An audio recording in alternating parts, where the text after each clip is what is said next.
আমার delivery date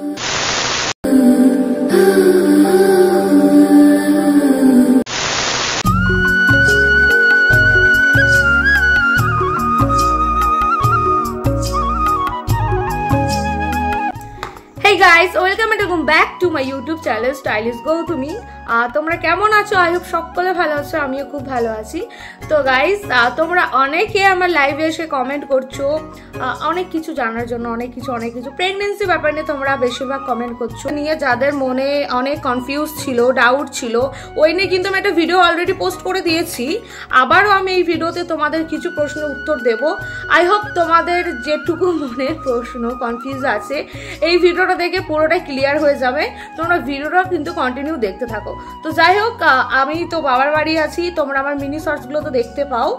তো সকালবেলা সবে মাত্র উঠলাম, এবার হচ্ছে সকালের খাবারটা খাবো, দেন বাকি কি করছি, কি বৃত্তান্ত আমি সবটা তোমাদের বলছি, তোমরা ভিডিওটা কন্টিনিউ দেখে যাও কেমন। তো এই 9 মাসের প্রেগন্যান্সি বলে না, প্রেগন্যান্সি শুরু হওয়ার প্রথম মাস থেকেই আমি দুধটা কিন্তু সকাল আর রাতে রাখি।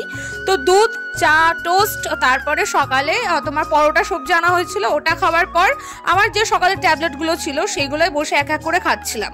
আর ডিমটা সত্যি এই টানা 9 মাস খেতে খেতে অবঘিন্না ধরে গেছে, নাকের কাছে না কেমন ওটা আঁশটে ভাব চলে এসছে। আমি কিন্তু প্রায় 1 সপ্তাহ ওই ডিমটা ইগনোর করছিলাম।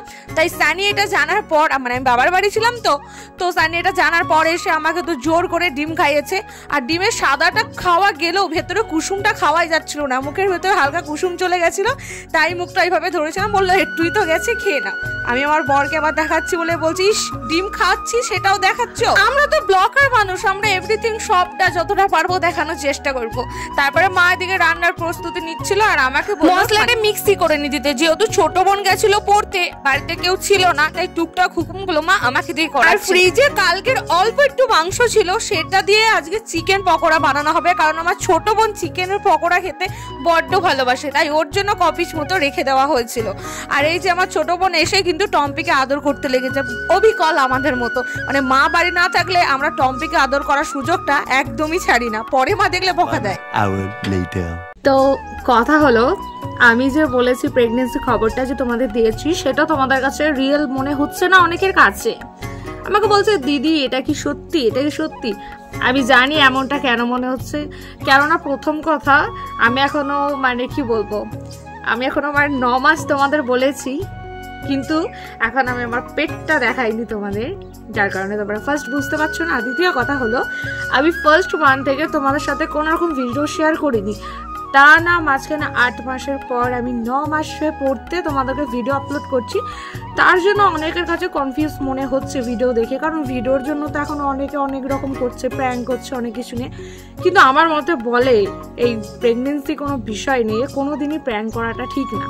হ্যাঁ, প্র্যাঙ্ক করা কিট নিয়ে করো, বাট আমি যে ওপেনলি এইভাবে প্রত্যেকটা স্টেপ বাই স্টেপ এখন 9 মাসের পর থেকে দেখাচ্ছি, এইভাবে প্র্যাঙ্ক করা উচিত না। আর আমি প্র্যাঙ্ক করছি না, রিয়েলি আমার 9 মাসে পড়ে গেছে। আর এই কমেন্টটাও করছো আমার ডেলিভারি ডেট কবে আসছে। তো আমার ডেলিভারি যে ফার্স্ট মাসে গিয়ে যে ডেলিভারি আনুমানিক ডেটটা দেয়, এপ্রিলের 4 তারিখে দেওয়া হয়েছে, আর এটা চলছে এখন মার্চ। তো এই মাসেই আশা করছি এই মাসের মাঝামাঝি নয়তো লাস্ট দিকে আমার ডেলিভারি হয়ে যাবে। আর আমি ডক্টর দেখাচ্ছি কৃষ্ণনগর, ডক্টর সঙ্গীতা রয়ের কাছে। আর আমি জানি না যে লাইভে যারা সে বেশিরভাগ কমেন্ট করছে তারা কি আমার প্রেগনেন্সি ব্লগটা না দেখে কমেন্ট করছে। তোমরা প্লিজ এর আগে আমি যে ব্লগটা পোস্ট করেছি তোমরা ওটাতে দেখো।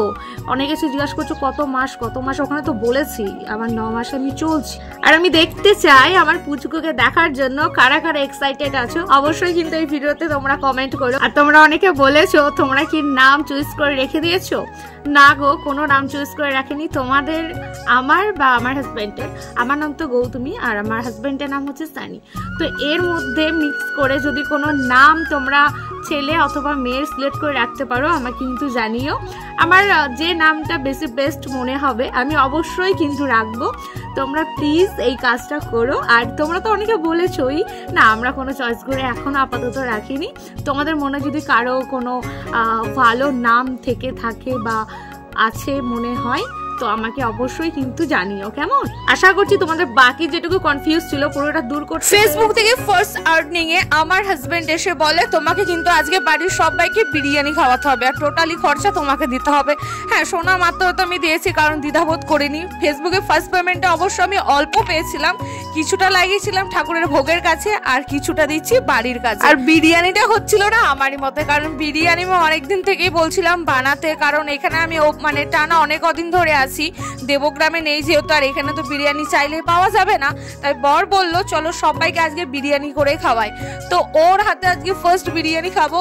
মানে প্রথম শুরু থেকেই ওর প্রসেসগুলো বেশ ভালো লাগছিল দেখতে আর কি, কারণ এর আগের দিন তোমাদের একটা শর্টসে আমি বিরিয়ানির রেসিপি কিছুটা শেয়ার করেছিলাম মিনি শর্টসে। ওই রান্নাটা পুরোপুরি আলাদা ছিল, ওটাও ইউটিউব দেখেই করা একজনের রেসিপি দেখে, কারণ নিজের তো কখনো সাধ্য হবে না, কারণ এই প্রথমবার আমি ওই মিনি শর্টসে যেটা শেয়ার করেছি ওটা বানিয়েছিলাম। খেতে খারাপ হয়েছিল বলবো না, খেতে ভালোই হয়েছিল, কিন্তু ওই যে বিরিয়ানির ভেতর থেকে যে দারুণ একটা সুগন্ধ স্মেল টাইপের বেরোয় সেইটা অল্প হয়েছিল, কারণ আমি আতর, কেওড়া জল, গোলাপ জল খুবই অল্প পরিমাণে দিয়েছিলাম।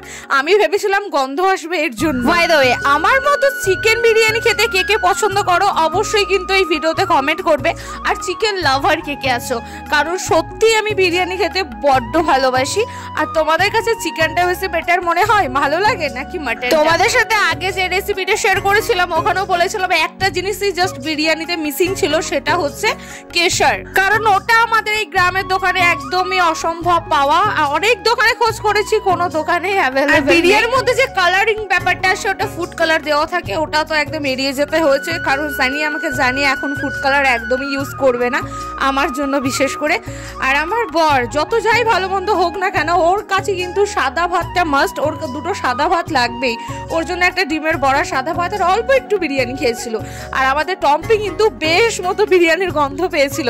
এখানে ওকে জিজ্ঞাসা করছিলাম কি রে কিসের গন্ধ পেয়েছিস বল, আর ও ল্যাজটা কিন্তু নাড়িয়েই যাচ্ছিল। ভিডিওটা আজকে এখানে শেষ করছি। ভিডিওটা ভালো লাগলে অবশ্যই একটা লাইক কমেন্ট সাবস্ক্রাইব করে দিই।